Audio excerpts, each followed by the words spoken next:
Coba Anda perhatikan, ketika guru gembul datang ke RA, jadi saya sudah menyimpulkan sekarang, nggak perlu Kiai Imad yang datang, nggak perlu Prof. Manaj Ali yang datang, dan yang lainnya nggak perlu datang.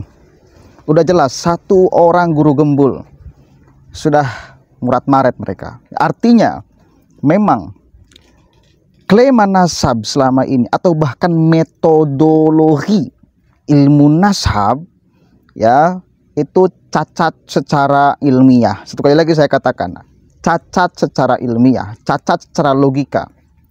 Padahal ilmu ini mengharuskan kalau berbicara orang yang hidup di abad keempat harus ada dong catatannya. Ini nggak ada.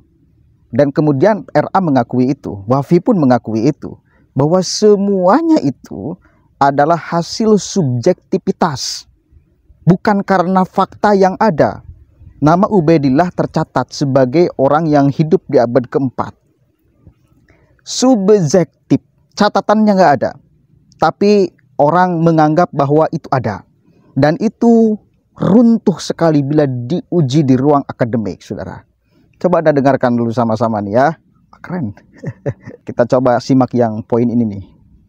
Kemudian kita bahas misalkan yang tadi ada klaim-klaim sebentar tadi itu terkait dengan bahwa nasab itu adalah urusan dapur satu generasi atau dinasti tertentu, sehingga yang lain kecuali pihak-pihak yang memang memiliki otoritas tidak boleh berbicara. Ya ayo kita berbicara tentang hal-hal yang semacam itu. Ya.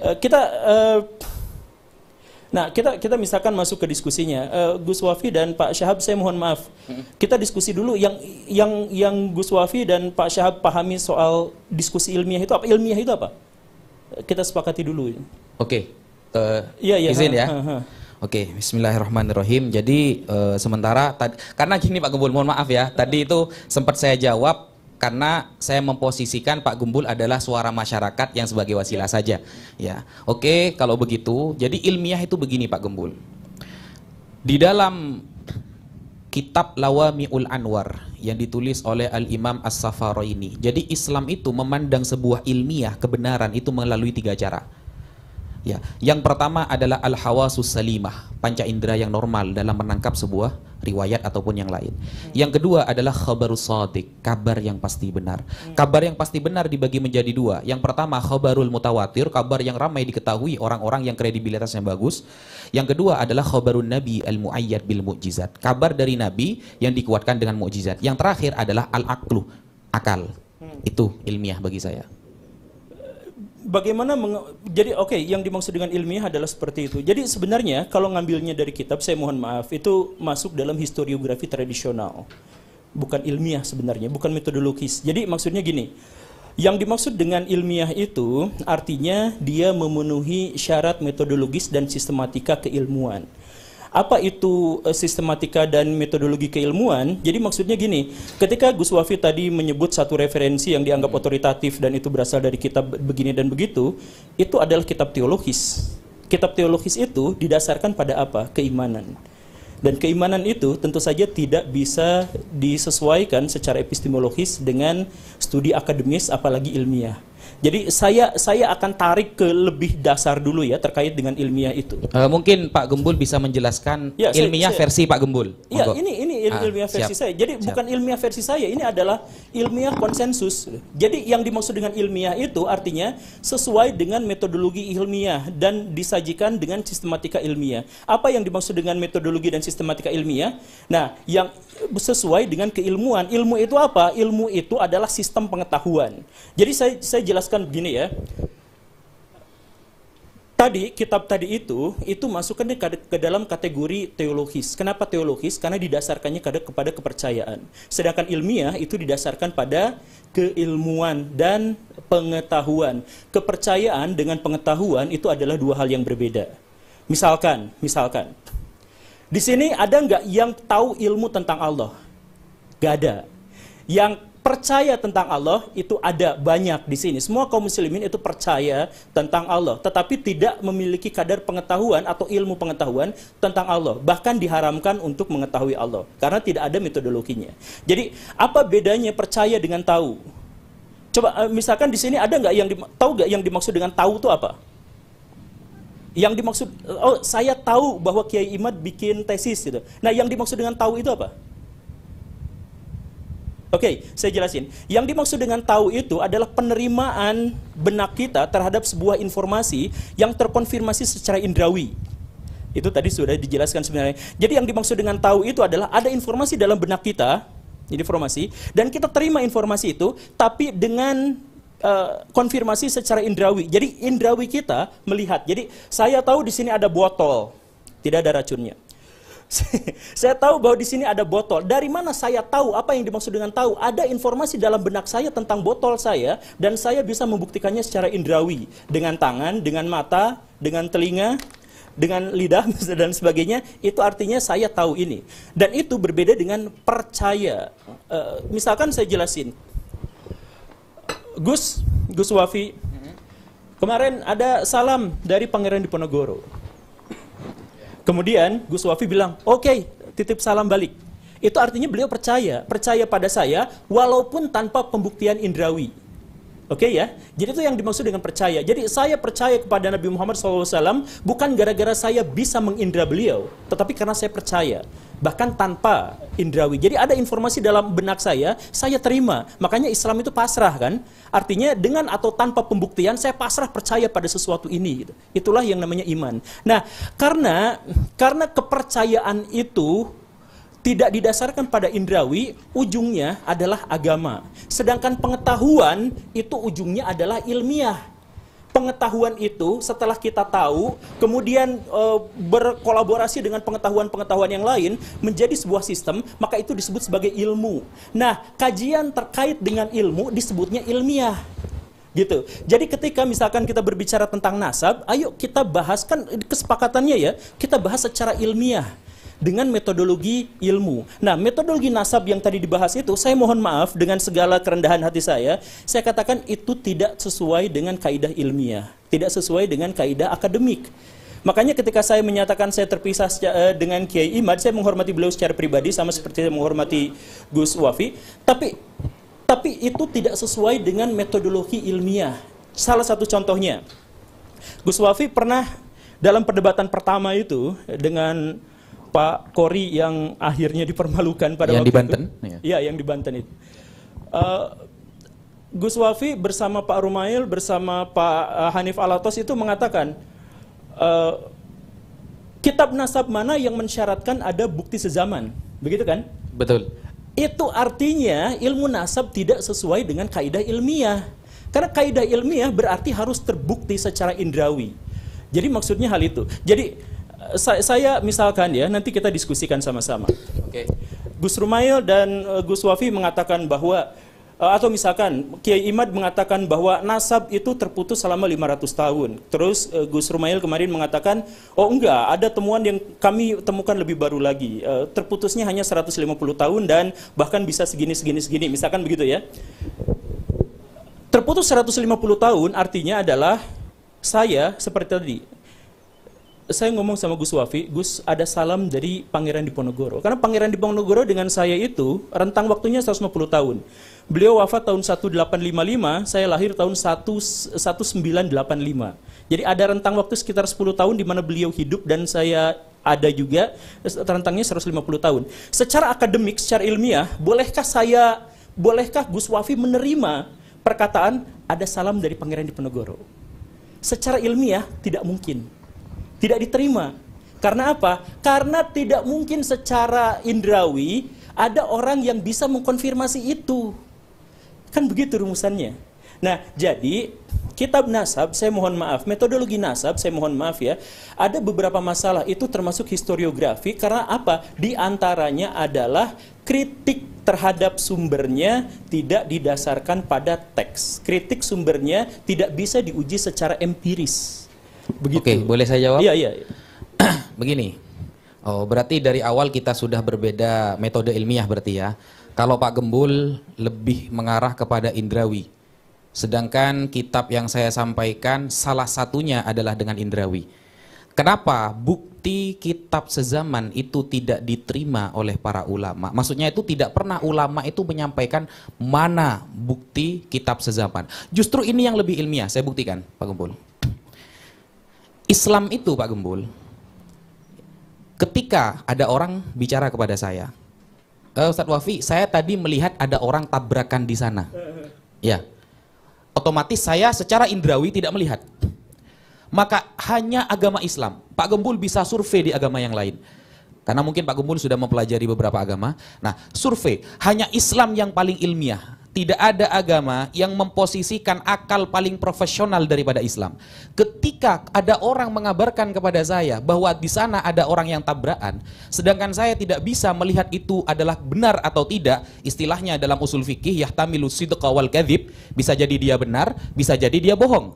Maka yang pertama kali dipandang adalah orangnya. Nah, bagaimana hadis Pak Gembul? Kalau sampai hadis sama ilmu nasab ini jauh lebih tinggi ilmu hadis Pak Gembul. Ya, bukan. Belum selesai. Santai Pak Gembul, santai. Ini akan saya buktikan bahwa pertanyaan kitab sezaman itu sama sekali tidak ilmiah. Nah, kenapa?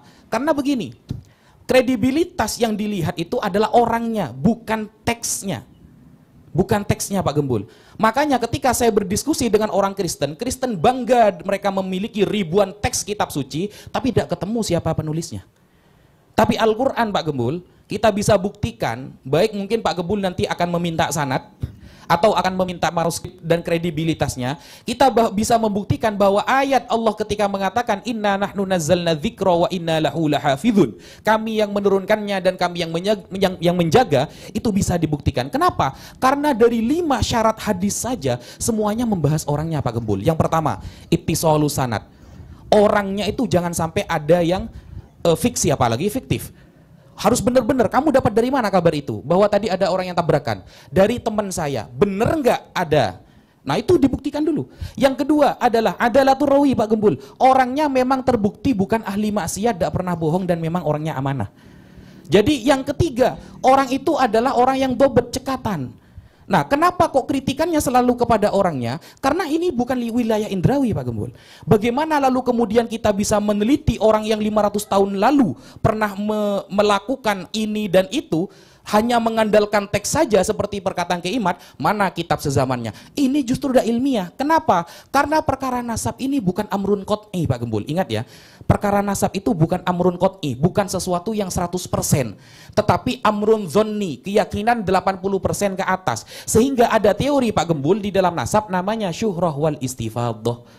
Bagaimana komentar masyarakat dulu tentang dia, itu yang kita ambil. Begitu Pak Gembul. Manggi ditanggapi. Oke, ya berarti ini menegaskan bahwa ilmu nasab itu tidak ilmiah. Karena sebenarnya kalangan akademisi itu menganggap bahwa ilmu nasab tidak ilmiah itu, satu adalah karena mengandalkan tradisi lisan, dan yang kedua adalah tidak memiliki metodologi yang pasti untuk bisa melakukan pembuktian, dan yang ketiga adalah subjektivitas. Dalam hal ini sudah ditegaskan subjektivitasnya oleh Gus Wafi. Tapi gini, metodologi ilmiah itu ketika saya mendapatkan kabar ada mobil kecelakaan di jalan, orang yang menceritakan kepada saya itu adalah unsur kedua atau ketiga. Yang pertama adalah saya datang langsung apakah ada jejak-jejak kecelakaannya atau bukan. Jadi bukan pada orangnya, tetapi pada jejak-jejaknya. Jadi dalam historiografi memang terkaitnya itu adalah pada jejak-jejaknya, pada artefaknya, pada keberadaannya. Nah, terkait dengan yang tadi itu, misalkan saya tanya sekalian pada Gus Wafi, misalkan ya, ini contoh kasus lah ya, Kiai Imaduddin mengatakan kurang lebihnya adalah yang memasukkan, yang mencangkokkan Ba'alawi ke dalam silsilah keturunan Nabi itu adalah Asyakran. Begitulah ya, menurut beliau. Kemudian menurut Pak Gus Rumail Abbas, oh tidak seperti itu karena begini begitu. Oke, jadi di situ polemiknya ada satu orang yang namanya siapa nama lengkapnya itu? Ali Asyakran. Asyakran. Bagaimana metodologi bagaimana cara kita menguji? Bagaimana metodologi apa yang bisa kita dapatkan untuk menguji bahwa beliau itu jujur atau tidak? Ya, komentar orang-orang yang kenal dengan beliau. Komentar orang-orang berarti subjektif kan? Begini Pak Gembul, kalau ilmiah itu harus semuanya dengan indrawi kapasitas kita semua. Ya memang itulah ilmiah.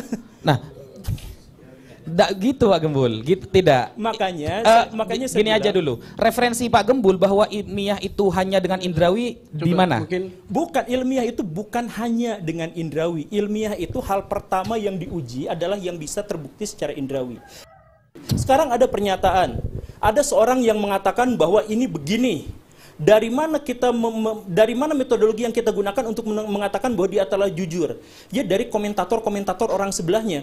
Komentator orang sebelahnya itu subjektif. Ada orang yang dekat, ada orang yang jauh, dan kita benar-benar tidak tahu soal itu. Jadi itu goib. Nah ini jadi ini baru masalah dasar. Indrawi bukan satu-satunya. Ini justru malah level yang paling dasar agar kita bisa mengetahuinya secara ilmiah. Jadi kalau misalkan sejak awal sudah dikatakan bahwa ini subjektivitas, buktinya apa? Buktinya pengakuan seseorang diuji berdasarkan komentar orang di sekelilingnya, subjektif. Kemudian yang kedua, tidak didasarkan pada bukti-bukti sezaman dan sudah ditegaskan. Oke, sudah seperti itu. Dan kemudian yang ketiga itu subjektif, kemudian tidak didasarkan pada sezaman. Tidak sesuai dengan ini dan tidak memiliki metodologi verifikatif yang jelas, misalkan ya sudah selesai, artinya ini tidak lagi bisa ilmiah. Kalaupun misalkan nanti menyebutkan ini dari kitab, mohon maaf ya, itu bukan dari Islam, tapi itu adalah produk tradisi masyarakat Arab dan masyarakat Islam pada waktu itu. Karena Islam hanya memerintahkan untuk belajar ilmu nasab, bukan bagaimana menjelaskan metodologi nasab. Sehingga metodologi yang tadi dijelaskan itu bukan Islam dan tidak ilmiah. Itu hasil tradisi masyarakat pada waktu itu yang bisa dibantah, dan karena tidak tidak sesuai dengan metodologi yang lebih modern, ya ayo kita diskusikan terkait ini gitu. Jadi sekali lagi ya, ada nggak cara selain cara subjektif tadi itu, ada nggak cara yang bisa menjelaskan dari mana Pak Ali Asyakran itu jujur misalkan? Oke, terima kasih banyak Pak Guru. Ini diskusi yang menarik ketika kita membahas tentang mengkritisi ilmu nasab. Ketika kita mengkritisi ilmu nasab, hak setiap orang. Pak Guru juga berhak mengkritisi ilmu nasab. Dan Robitoh Alawiyah ini lembaga pencatat nasab yang memang berpegang pada kaidah ilmu nasab. Kebetulan Kiai Imaduddin juga berpegang pada ilmu nasab. Betul. Ilmu nasab sama ilmu nasab ketemu diskusi kemarin, bisa tuh sama.